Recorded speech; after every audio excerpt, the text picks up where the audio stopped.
ሕፃኗ ልጅ የኢትዮጵያን አውሮፕላን ከመከስከስ አዳነችው። የ275 ሰዎችን ሕይወት ያዳነችው የ5 ዓመቷ ሊያ የማይታመን እውነተኛ ታሪክ። ሰላም ውድ የቻናላችን ተከታታዮች፣ እንኳን ወደ ቻናላችን በደህና መጣችሁ። ዛሬ ይዘንላችሁ የቀረብነው ታሪክ ልብን በደስታም በፍርሃትም የሚሞላ ከአእምሮ በላይ የሆነ ነገር ግን በምድራችን ላይ የተከሰተ አስገራሚና እውነተኛ ታሪክ ነው። አንዲት የ5 ዓመት ሕፃን የ275 ሰዎችን ሕይወት ከሞት አፋፍ እንዴት እንዳተረፈች ስትሰሙ ትገረማላችሁ። ይህ ታሪክ የጀግንነት፣ የተስፋና የእናትና የልጅ ፍቅርን ጥግ የሚያሳይ ነው። እስከ መጨረሻው አብራችሁን ቆዩ። ታሪኩ የሚጀምረው በአዲስ አበባ ቦሌ ዓለም አቀፍ አውሮፕላን ማረፊያ ነው። ቀኑ እንደ ማንኛውም ቀን በሰዎች ግርግር የተሞላ ነበር። በዚህ ግርግር መሃል ወላጅ እናት ሃና እና የ5 ዓመት ልጇ ሊያ ለየት ያለ ደስታና ጉጉት ይታይባቸው ነበር። ለሁለቱም የመጀመሪያቸው የሆነውን የውጭ አገር ጉዞ ሊያደርጉ ነው። መዳረሻቸውም ብዙዎች የሚያልሟት ድንቋ ከተማ ዱባይ ነበረች። ሃና ልጇ ሊያን ይዛ በከባድ የሕይወት ውጣ ውረድ ካሳለፈች በኋላ ለረጅም ጊዜ ስትመኘው የነበረውን ስጦታ ልትሰጣት ገንዘብ ስታጠራቅም ቆይታለች።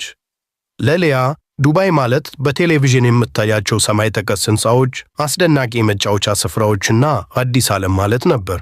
በመጨረሻም ወደ አውሮፕላኑ ወደ ኢትዮጵያ አየር መንገድ ቦይንግ 787 ድሪም ላይነር ገቡ። ሊያ መቀመጫዋ ላይ እንደተቀመጠች ትኩረቷ ሁሉ ከመስኮቱ ውጪ ነበር። አውሮፕላኑ መቼ ተነስቶ ወደ ሰማይ እንደሚበር በከፍተኛ ጉጉት ተጠባበቅ ነበር። እናቷን እንደ ወፍ ወደ ሰማይ ሊበሩ እንደሆነ በደስታ ነገረቻት። የአውሮፕላኑ ካፒቴን አስፈላጊ የሆኑትን ማስታወቂያዎች ለተሳፋሪዎቹ አደረገ። አውሮፕላኑም ቀስ በቀስ ፍጥነቱን እየጨመረ ከቦሌ መሬት ተላቆ ወደ ሰማይ ከፍ አለ። ጉዞአቸው ለሰዓታት ያህል ሰላማዊ ነበር። ሁሉም ነገር ፍጹም ሰላማዊ ነበር። ነገር ግን ይህ ሰላም ለረጅም ጊዜ እንዲቀጥል አልተፈቀደለትም። ከ4 ሰዓታት ገደማ በረራ በኋላ ድንገት የአየር ሁኔታው ተለወጠ። ሰማዩ በጥቁር ደመና ተሸፈነ። አውሮፕላኑ በኃይል መንቀጥቀጥ ጀመረ። የተሳፋሪዎች ፊት ላይ የነበረው ደስታ ወደ ፍርሃት ተቀየረ። ድንገት ግን ማንም ያልጠበቀው አስደንጋጭ ክስተት ተፈጠረ። ከየት እንደመጣ ያልታወቀ ከባድ መብረቅ ጆሮን በሚያደነቆር ድምፅ አውሮፕላኑን በኃይል መታው። በቅጽበት የአውሮፕላኑ መብራቶች በሙሉ ጠፉ። የሞተሮቹ ድምፅ ተቋረጠ። አውሮፕላኑ እንደ ቅጠል እየረገፈ ወደ ታች መውረድ ጀመረ። የኦክሲጅን ማስኮች ከላይ ወደቁ። የተሳፋሪዎች ጩኸት፣ ለቅሶና የጸሎት ድምፅ ካቢኑን ሞላው። ፍጹም ትርምስ ሆነ። በዚህ ሁሉ መሃል ሃና ልጇን አጥብቃ በደረቷ ላይ ይዛታለች። የራሷን ፍርሃት ዋጥ አድርጋ ልጇን ለማረጋጋት ትሞክራለች። በአብራሪዎቹ ክፍል ውስጥ ደግሞ ሁኔታው ከዚህ የከፋ ነበር።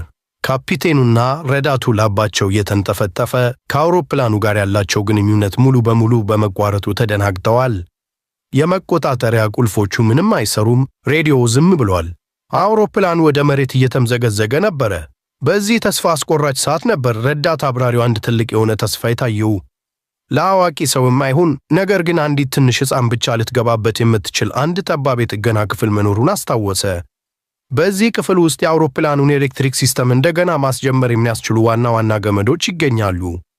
ካፒቴኑ ጊዜ ሳያባክል ለበረራ አስተናጋጆቹ ሁኔታውን አስረዳቸው። ከደቂቃዎች በኋላ የበረራ አስተናጋጇ በተቆራረጠ ድምፅ አንድ አስደንጋጭ ማስታወቂያ አደረገች። ሕይወታቸውን ለማትረፍ ብቸኛው ተስፋቸው ትንሽ ሕፃን ማግኘት እንደሆነ ተናገረች። አውሮፕላን ውስጥ የነበረው ወሬ ሁሉ ለደቂቃዎች በከባድ ዝምታ ተዋጠ። ሁሉም ተሳፋሪዎች በፍርሃትና በድንጋጤ ተዋጡ። ማነው ልጁን ለዚህ አደጋ አሳልፎ የሚሰጥ? ሃና የልጇን የሊያን ፊት ተመለከተች። ልቧ በሐዘንና በፍርሃት ተመታ። የገዛ ልጇን ወደማይታወቅ አደጋ መላክ ማለት ምን ማለት እንደሆነ ታውቃለች። ነገር ግን ዝም ብላ ብትቀመጥ የልጇንም ሆነ የሌሎቹን ሰዎች ሞት በዓይኗ ማየት መሆኑን ተገነዘበች። በእንባ እየታጠበች ለበረራ አስተናጋጇ ልጇ ልትሞክር እንደምትችል ነገረቻት።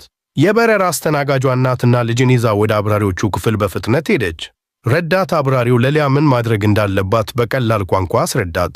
በድምፅ ማጉያ በኩል መመሪያ እንደሚሰጣትና እሷም ቀለሞችን እያየች ገመዶቹን እንድትሰካ ነገራት።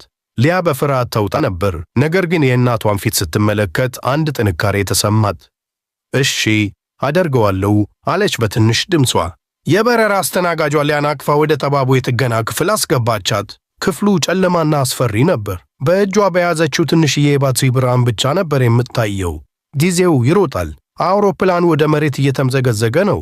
እያንዳንዱ ሰከንድ የሞትና የሕይወት ሽረት ነው። ረዳት አብራሪው በሬዲዮ መመሪያ መስጠት ጀመረ። ሊያዬ፣ ሰማያዊውን ገመድ ታይዋለሽ? እሱን ሰማያዊው ቀዳዳ ውስጥ አስገቢው። ሊያ እየተንቀጠቀጠች ገመዱን ሰካች። ጎበዝ፣ አሁን ቀዩን ገመድ ወደ ቀዩ ቀዳዳ አስገቢው።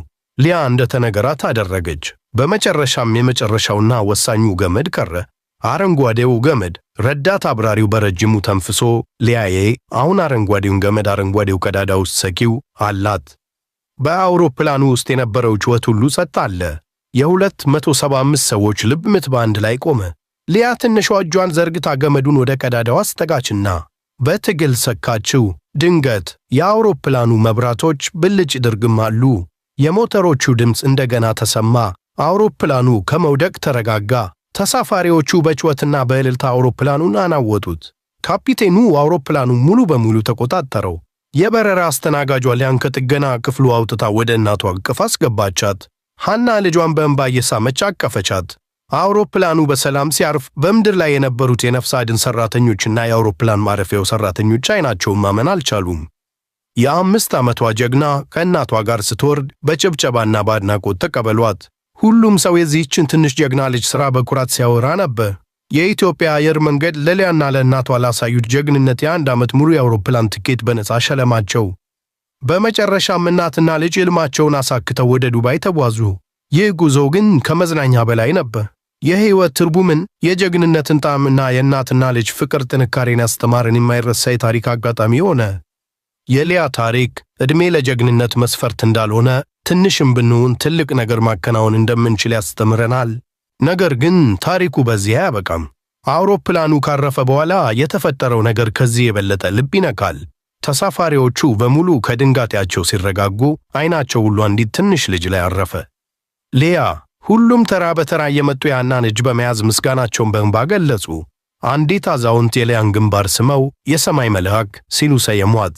ሌላው ወጣት ደግሞ ሁላችንም ሁለተኛ የሕይወት ዕድል ያገኘነው በአንቺ ምክንያት ነው አላት።